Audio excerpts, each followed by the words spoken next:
Hey guys, I'm Dov, and today I'm back with more Total War Warhammer 2 online action. As you can see from the action here, we're going to be getting straight underway with the Empire versus the Beastmen. I'm taking the Empire.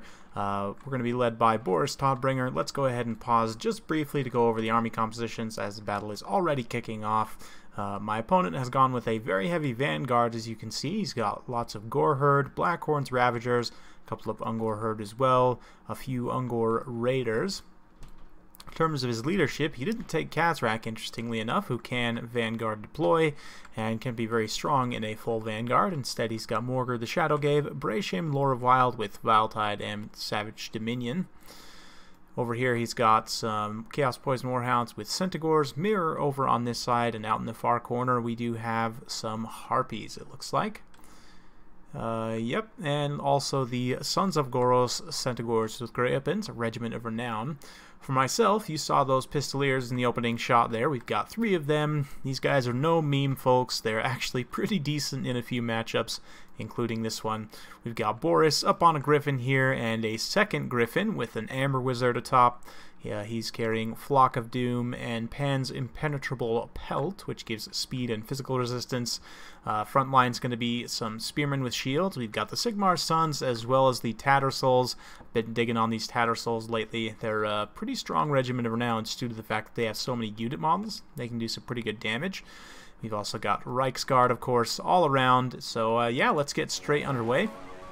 You can see the Pistolier is going to be doing some skirmishing right off the bat here. These Gore Herds, except for the Blackhorns Ravagers, do not have shields, so we should be able to get some good damage out of the Pistoliers before the main fighting gets underway. The nice thing is, though, that my opponent really doesn't have much in the way of anti-large, which means my very headstrong, kind of cavalry-focused build is going to be pretty effective here. We're already collapsing with the Reiksguard. We're going to also collapse with Boris and this Amber Wizard here, straight into the center pocket, dropping a Flock of Doom, Reiksguard, everything all together, just doing a full alpha strike on these Gore Herds here. They're definitely going to get terrified away very quickly, and that is the nice thing about the Griffins, of course. They do cause terror. Griffins, definitely not as strong as they used to be. There are certain matchups where I would definitely recommend against them, but in certain matchups, having a Lord and even your caster on a Griffin can be very good. Of course, the Amber Wizard, the fact that he can take a Griffin is just a cool addition. You can see those Centaurs and Hounds came in. They are going to do some damage to the Reiksguard, but since they're the non-AP Centaurs, they're really going to struggle to put down effective damage. And then the Reiksguard are just going to pull away here in the back line, go straight through these Ungor Raiders. Cygor is being summoned up, and Morgur finally getting to the front line here. And this is why I was saying Kazrak would have been a much more effective choice, especially on his Chariot when he has AP. He can even kind of stand toe-to-toe with Knights. I mean, he will get sniped out super hard by a Griffin if he's on his Chariot, so it may be worth bringing him on foot in that respect. But over here on this side, the Reiksguard helping to collapse this pocket. State Troop Spearmen not doing overly well, but again, they're just more meant to hold the line here. Very nice Flock of Doom going down. As these Reiksguard try and finish off the Ungor Raiders here. Just all around, the Beastmen lines are collapsing. We've got Chaos Spawn summoned up in this pocket, keeping the balance of power relatively even for the moment. Again, these summoned units do count for quite a bit on the balance of power, but here comes Boris and the Amber Wizard going to come in on this Bray Shaman here. Not allowing him to get too many more Viletides or other spells off. I mean, obviously we couldn't quite get rid of him before he got the Cygor, but that Amber Wizard is going to grab Pan's Impenetrable Pelt to give himself a bit of physical resistance and some extra speed here as he fights against the Cygor. And then Boris also going to be dropping in to help in that respect. So, yeah, we've also got State Troop Spearmen around. Morgur is also in there, and he'll do some damage to the Amber Wizard just because of the Amber Wizard's lack of armor, but overall should be pretty effective. For us, you can see the Sons of Goros have also finally made it to the battlefield. Unfortunately, you did get intercepted by some spears there, and then kind of charged by some Reiksguard, so definitely not the best for the Beastmen. They're just kind of getting run over at this point, and yeah, definitely, you know, this build that my opponent had brought would be effective against a really ranged-focused Empire list with a lot of artillery and other, you know, gunpowder units and so on. But against a very heavy cavalry, just kind of headstrong, rush-focused build like the one I brought here, it definitely didn't end up paying out. We get a nice cinematic shot of these Reiksguard just running through the Ungors here. And yeah, these light Beastmen infantry, even the Gore Herds, which are pretty decent infantry overall, will just get run over by heavy cavalry because of the shock damage, and the fact that they have such light mass means they take more impact damage. They also have lower armor, which again leads to more impact damage. Fusiliers have been busy chasing down routing units, now going to pull up in rage and start popping off shots at whatever's close by. Meanwhile, over here, the Amber Wizard did actually get seen off there, but Boris is still fighting strong in this pocket. We took down the Cygor, and now we're just trying to finish off Morgar's leadership here, so we'll watch as Boris gets in here and mixes it up a bit. He's going to pull back away and try and take advantage of his charge bonus again, but yeah, at this point it's just a matter of time. Morgar actually does shatter there, and so it's just these Chaos spawns, so yeah, we'll fast forward a little bit as we just kind of beat down the Chaos spawn here. Boris is going to come in. We'll get some Reichsguard charge action in here, lancing down the Foul Beasts. Super cool unit, man. Just love the look of the Reichsguard. In general, the Empire Heavy Cavalry looks awesome. And Heavy Cavalry of all types, let's be real, in this game looks amazing. But yeah, heroic unit's going to come in and finish off these Chaos Spawn here, and that will be victory for the Empire. So well played to my opponent. Hope you guys enjoyed watching that one. I've been having quite a bit of fun playing the Empire lately, and you know, they're still, I think, a little bit underpowered.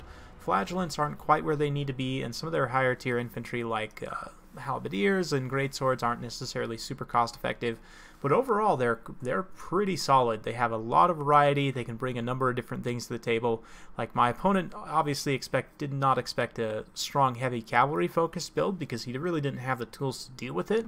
Although I will say, if you're going to go with the full Vanguard, we'll kind of talk about that in more detail in just a minute here, but I do think Kazarak's going to be the way to go. In terms of my build, you can see my opponent's lack of answers here just led to these Reichsguard going absolutely ham. 307 kills on those Zintler's Reichsguard, and they were hardly touched. The Pistoliers got some good work done initially. 109 on these Reichsguard, they did very well. 88 here. 66 on the Tattersouls, did quite nicely. They're good against all Beastmen infantry except Bestigor. I do like them quite a bit in this matchup. Same thing with the Sigmar Sons. They'll do quite well here. 58 kills total. Of course, Boris and the Amber Wizard being key, dropping some terror bombs there. The Flock of Doom was nice, breaking up the infantry blobs as well. And for my opponent, you know, the Brave Shaman Laura Wild, the Cygor summon's going to be nice, but if you're going with that full Vanguard rush strategy, it's probably better. I would have honestly just deployed that Cygor in the backfield, and it can be risky, you know, depending on how much Winds of Magic you start out with, it can be risky to even try, because if you don't get the Cygor summon off in time, you know, it's a relatively expensive spell in terms of the Winds of Magic, so if you start super low on Winds of Magic, you may not get it off in time to really have an impact on the battle. So maybe worth looking at a different Laura Magic, or else just a different spell loadout from the Laura Wild, rather than trying to go with the Cygor summon there.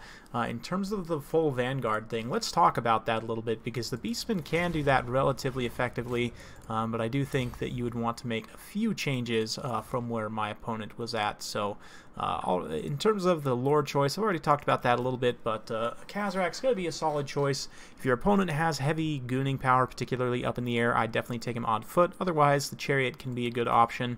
Both his abilities can be pretty good here, especially the Apocalyptic Vision. You get that plus 26 melee attack right off the bat in the front line. Can be very strong. Scourge, it's a pretty good augment for himself. That 26 melee attack, 27 melee defense also gives him poison, so I'd probably take that. Dark Mail, if you're taking a heavy casting faction, you might want to take this, like the Vampires, for example, or the High Elves. It could be potentially worthwhile, but yeah, I would definitely at the very least take these abilities here. Deadly Onslaught, yeah, you may want to cut this if he's not on the Chariot. There's an argument to be made there for that as well. But yeah, and then Blackhorn's Ravagers, pretty solid pick. I would say the Destroyers of Drakwall are going to be pretty solid as well. Actually, do these guys even have Vanguard? They actually don't. So if we're sticking strictly to all Vanguard, against the Empire, you definitely want to take some armor-piercing Centaurs, and you want to keep these guys a little bit closer in. Deploying the Sons of Goros in the corner was definitely a mistake by my opponent. If he had kept them closer in, would have been a bit better. I also think you maybe want to consider Gore Herds with shields, just because they're going to give you a missile block chance and not be quite as expensive. A few Ungor Raiders is probably a good idea, and maybe it's just some Gore Herds to fill out some numbers. Although I would definitely say that a few of these Centaurs with throwing axes could be very effective as well at helping to deal with heavy cavalry. Particularly if you just lose out that frontline engagement, you can kind of turn into more of a skirmish mobility type game with the Centaurs with throwing axes and try and kite out a win that way. Now, I have spent a little bit too much here, and I don't have a caster, so if we cut these Ungor Herd, we can maybe squeeze in like a Brace Shaman Lore of Shadows, maybe. That could be a pretty solid pick in this matchup. You get the Melkos Enfeebling Foe, and yeah, that gives us a little bit of extra cost here, so maybe you take one Ungor Spearman Herd just to protect the Brace Shaman while he runs forward. Something like that. It's quite a bit thinner in the front line, but I've got a lot more mobility, and the Centaurs with throwing axes in particular, if you combine them with some of these other mobile units, can do quite well. You may want to cut down, although Gore Herds are only 150 points more than Ungor Herd, and they're quite a bit better. They don't have stock, obviously, but just all around, less unit models, but quite a bit better stats, in particular better melee defense, so it's kind of up in the air. Let me know what you guys think in the comments down below. If you're going to go with a full Vanguard Beastmen army against the Empire, what would you do differently? In fact, you may even want to just cut these Ungor Raiders because it could potentially be hard to protect them against heavy cavalry, and that would maybe allow you to fill out a few more numbers here of some extra Gore Herds, something like that maybe. I'm just kind of spitballing here, but again, let me know your guys' thoughts in the comments down below. How would you go about doing that full Vanguard Beastmen strategy? Hope you guys enjoyed watching. If you do like this sort of content, be sure to like, subscribe, hit that bell notification button so every time I upload a new video, you'll be notified. Thank you once again, and we'll see you next time.